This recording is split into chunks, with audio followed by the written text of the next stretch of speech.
Saudi अरब से ताल्लुक रखने वाली हमदा अलरवेली ने अपनी जिंदगी का एक मुतासिर कुन बाब रकम किया है। 19 बच्चों की मां होने के साथ साथ तालीमी मैदान में गैर मामूली कामयाबियां हासिल कर चुकी हैं। सऊदी अल अखबारिया टीवी के मुताबिक हमदा ने बैचलर डिग्री, 2 साल डिप्लोमा और मास्टर्स के बाद अब डॉक्टरेट की तकमील के करीब हैं। हमदा ने एक इंटरव्यू में अपनी जिंदगी के सफर की तफसीलात बयान करते हुए बताया कि वो इस वक्त अपनी PhD मुकाले पर काम करने के आखिरी मराहिल में हैं। उनकी उम्र 42 साल है और वो जल्द 43 साल की हो जाएंगी। उनके बच्चों की तालीमी कामयाबियां भी शानदार हैं। उनका कहना है कि उनके सभी बच्चे तालीम में बेहतरीन कारकर्दगी दिखा रहे हैं और वो अपनी बेटी पर खास तौर पर फख्र करती हैं जो 11वीं क्लास की तालबा है और उसे रियाद के शाह अब्दुल अजीज नेशनल सेंटर फॉर टैलेंट ने अपनी सरपरस्ती में ले रखा है।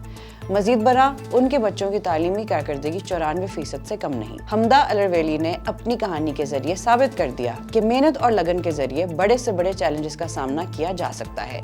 ये कहानी सऊदी खवातीन के अज़्म हौसले की एक शानदार मिसाल पेश करती है। मजीद अपडेट्स के लिए देखते रहिए vnews.pk।